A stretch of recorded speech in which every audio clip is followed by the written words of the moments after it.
Welcome to all our friends in the Scioto River Valley area. We have for you a very wonderful situation. The Scioto Valley now has its very own White House correspondent, and that is our Derek Myers. Let's take a Good look. afternoon, Mark. Hello, Derek. So, how are things at the White House today? Yeah, so the president, he just held a news conference where he addressed the world about the latest developments in Afghanistan. He says that the United States is continuing their efforts on evacuating uh, those people who want to flee that country as the Taliban has seized power again. I heard in the comments he said this is the largest, most difficult airlift in history, and 204 journalists were evacuated just yesterday. Yeah, so what we know is the White House, specifically those in the press office, has told us that uh, they don't know the exact number of Americans that are left in the country. A lot of Americans had been registered with the embassy, but it's not required that you register with the embassy when you visit that country. So they have no true number on how many people remain that are American citizens. The president did assure those people listening in that country that if they want to get out and they are American citizens, they will get out. The president also talked about, Mark, that he had struck a deal with the Taliban to talk with them about letting Americans pass. What we know is that the Taliban does not want many people leaving the country. Except they are allowing Americans to leave. And the United States says that they made that negotiation with the leaders there of the Taliban, saying that they would not prevent Americans from trying to get through these checkpoints that are set up throughout that country as they make their way to the airport to catch these flights out of Afghanistan. So take us back just one step. We on August the 14th, President Biden said today this all began. Um, Catch us up on what was the catalyst, what started this, and why August 14th was such a prominent day, and what's led to this kind of ramp up. And so take us back to the beginning here. Well, the president, of course, campaigned on the fact that he was going to pull out of Afghanistan. His predecessor, Donald Trump, of course, had already made plans and that were well underway when President Biden took office in January. So the president had to move forward with the plans, and they had to redevelop them to the best of this administration's ability to be in line with this administration's vision compared to the last administration's vision. When the president pulled our troops out of that country slowly in the last couple of months, what the United States government has said is that they did not expect the Taliban to go to such high lengths of power in such a short amount of time. The president, of course, told ABC this week that he expected it to occur, but he did not think it would happen as quickly. He says that President Biden said he's in constant contact. Matter of fact, he said it twice during his remarks today. Constant contact with the Taliban, and that he reminded everyone that the ISIS prisoners that were released from prison are actually mortal sworn enemies of the Taliban. Can you kind of help break this out for people, because they kind of get grouped together, the difference between the Taliban, ISIS, Al Qaeda, these different factions? Well, ISIS and Al Qaeda, Mark, they're more regarded as terroristic groups, whereas the Taliban is more of a political movement and is very heavily in their religion of Sharia law. They have supported terrorists in the past, according to Bush, the second Bush administration. That is why we ended up going to Afghanistan, was because they supported the Al Qaeda attacks on 9/11 here in the United States, and that it was a hotbed for terrorists, according to the Bush administration. So that was how we ended up there. So that is the difference between the three that you mentioned. Al Qaeda and ISIS are often, supported by members of the Taliban, but the government says this new government says that they're simply just not going to be a hotbed for terrorism. Though everyone we have talked to, from political officials to government officials to even the news media on the ground there and the locals, they have no faith or hope that the Taliban is going to hold up to their promises, that they're not going to be a place that will develop terrorism. Last question, and President Biden mentioned that no one with American passports will be unable to reach the airport. And when he made that statement, he got pushback from a couple different journalists there, and he started talking more specifically about a wall that is around the perimeter of the airport, and people are stuck by the wall. So talk a little bit about these checkpoints, this deal with the Taliban, and why there's kind of a bottleneck there at the airport behind this wall. Kind of paint a picture with words for us on that. Well, we all saw the photos last week of the airport there in that country's capital, and it was just absolute chaos. So the United States sent additional men and women there in uniform to sort of secure the airport, to make the evacuations a little more coordinated. We know that within the perimeter, the immediate perimeter of the airport, there are gates that people are able to go through. It's these checkpoints. The Americans and NATO allies are the ones that are overseeing these gates to get access into the airport. The problem really is right now is getting to the airport, to that gate. There are checkpoints throughout the country, specifically in the capital there, that the Taliban is controlling, where they are screening people that want to go through these checkpoints. And if you don't have some sort of documentation that you are an American citizen, or that you are going to be evacuated by the American government, you're not able to get through these checkpoints. And what we also know, Mark, is that when people have taken to social media in that country through the forms of their own social media accounts, or through journalists that are on the ground there are some who even have these documentations that claim they're not able to get through these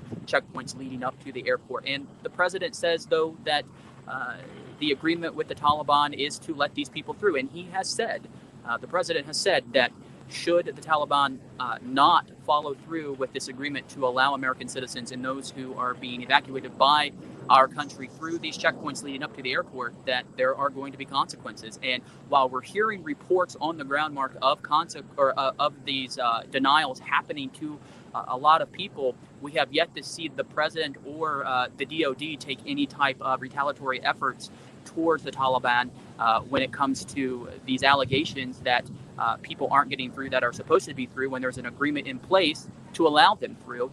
And we don't know what ramifications those are going to be, but we're waiting to see if the president or the State Department is going to be doing anything when they say there will be swift action against denying people at these checkpoints. And people are saying they're denied, but so far we haven't seen the White House do anything to sort of retaliate or to make these allegations better. Let's move on to another subject, and that is the COVID surge across the country.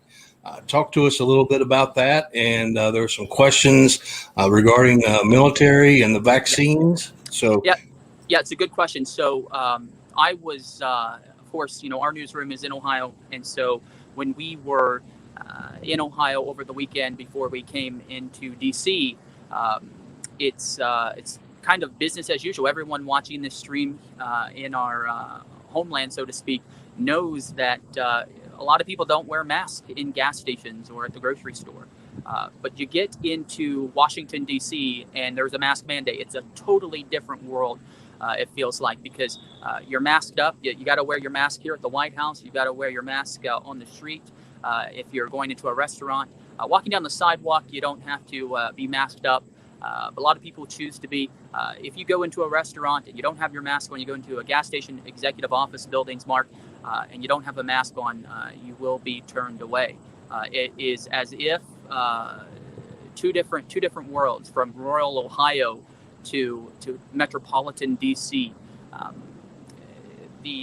vaccination here rate is much higher in the DC metro than it is there in our homeland of Ohio, Mark, and it's just something to see as we came into the city and see the mask mandate and how people are taking it very seriously. It is law of the land here in DC that you must wear your mask when you go in somewhere. And to see that back home in Ohio, not very many people are wearing masks, nor are they practicing social distancing. Those things are still taking place here, and it's being very, very serious. In fact, the briefing that the president gave to the press and to the world just a little bit ago is heavily screened for journalists to get into there because they have a cap. The White House has a cap of the number of people that are allowed in that room because COVID is still such a big, real concern, not just here at the White House, but in the entire city and in the president's administration, too. They're very concerned, and they want to adhere to the best guidelines that they can to ensure. But yes, Mark, two totally different pictures, two totally different worlds between rural Ohio and Washington, D.C. when it comes to taking COVID into account. So the major consensus and a lot of question comes if you are vaccinated, which less than 40% of the people are in Ohio, if you are vaccinated, why then are you required to wear a mask? And in DC, the numbers are higher of vaccinated people, but they are also masking. Talk about that. Yeah, so the real thing that comes down to that is DC is heavily liberal. Ohio is heavily Republican. Two totally different philosophies on what medical professionals are advising, what the CDC has advised. And so with that, we're going to see different approaches to people's health, to the guidelines, to the rules, to the regulations, to the guidance. All of that's going to be different based on the political climate and those who are in positions of power.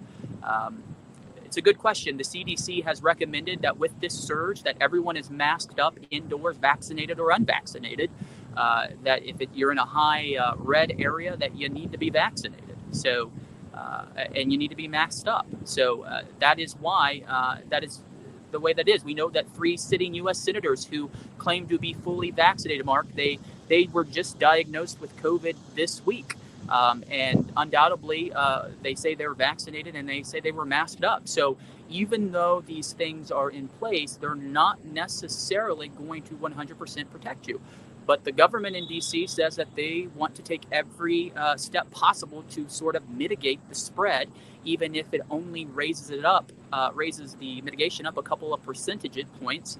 That is enough for them to require these because we're literally dealing with people's lives here, Mark. People are dying from COVID every single day. It is not a manufactured virus. The science proves that, and people I know have suffered and died from this disease. And it's unfortunate that a mask and a vaccine has been turned into sort of a political piece on both sides of the aisle. Do you think, Derek, that there may be an issue with the messaging by calling it a vaccine when you can still get it, when other things that you get a vaccine for you don't still get? Like you don't get the measles and the mumps and you have a vaccine.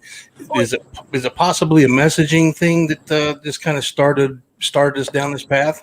We have to understand, Mark, that we're only about 18 months into this pandemic. So while we're working on 2 years now, the science that we have about this virus is advanced, but nothing like smallpox, which we've been studying for decades. Nothing like the flu for centuries. So, I think there are, Mark, going to be differences, and there's going to be fails, and there's going to be things that people can't control because this is still very much a work in progress and probably likely will be for many, many years to come. But the science shows, according to the federal government, according to the Biden administration, according to the White House here, that the vaccine does help. And like any vaccine, you get the flu still if you get the flu shot sometimes. It's not always going to protect you, Mark, but that's why people are still masking up here in D.C. because they know that this is still a very fluid situation when it comes to the studying of the vaccine. But you said something earlier, and we did get a response back from the Department of Defense. I asked the White House here today, what happens when next month, September, I believe the date was like the 15th, sometime in the middle of the month, that the DOD is requiring all military men and women to take the vaccine. There's a lot of people I know in the military who say they don't want to take this vaccine. So I asked the White House, what happens to those men and women who want to refuse this vaccine? They referred me to the Pentagon. So I called the Pentagon today, and I emailed some representatives and sources over there, and we got a response back. They tell us, and my explicit question was, will the service members be dishonorably discharged if they refuse the vaccine? And the Pentagon said that it's going to be on a case-by-case situation, that they don't foresee dishonorable discharge being an option, though it's on the table. They say that they will try to educate any service member who is wanting to refuse the vaccine and hope that the information they relay to the service members will be enough to perhaps educate them into wanting to take the vaccine, because the Pentagon said that they feel that misinformation is partly to blame for why someone doesn't want to take the vaccine. So they said ultimately it will be up to the commander to decide on what to do with a service member. They said they are consulting lawyers and legal professionals to see what they can and can't do.